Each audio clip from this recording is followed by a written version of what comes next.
Ajibola kama jauga gaso.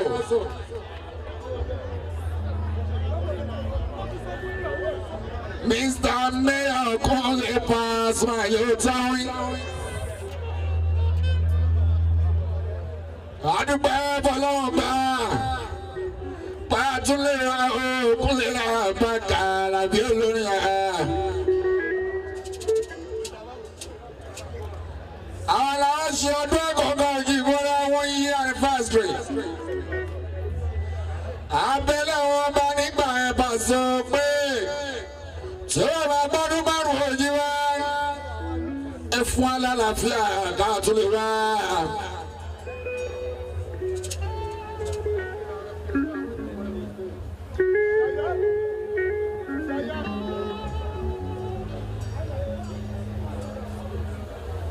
Àwọn làwọn ṣe lẹ́kọ̀ọ́kọ́ òjì wọ́n lábà sọ́ọ̀dà.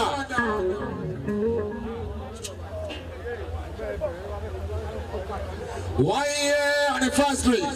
Ìyẹn nígbà ẹ̀ bá sojú wá.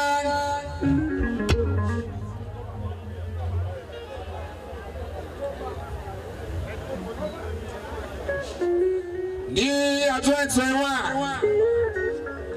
Ajíbọ́lá Àbákàrà bí ojú wa bẹ̀rẹ̀ pé tí bàbá gbọ́dún márùn-ún, Ọlọ́run fún wa lálàáfíà káàtúlẹ̀ wá bí ojú bá ọ. Bàbá gbà sí wa lẹ́nu.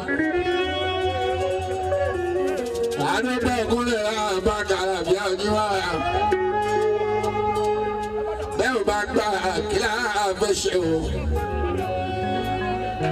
Tọ́ba Teslim kábíyèsí ọ̀yọ́ aládà Ajíbọ́lá wà sọ́ à bí o bá sí lálàáfíà ara lè ní ojú bọ́ tá láwọn àwọn ẹsẹ̀ ọmọ ẹ̀ tá a fi lè wá bí torí pọ̀ bá wọ́n ń bẹ̀ lálàáfíà ní pàṣẹ olójẹ́ kàlẹ́ wà. Alhamdulillah ala bi o ma sha Allah. Adúpẹ́ fún Ọlọ́run ala bi o pẹ́ fún alai. Ẹ fún kábíyèsí lálàáfíà ara Ajíbọ́lá. Láti wọ́n yíyá ní anniversary 2025. 5th anniversary on throne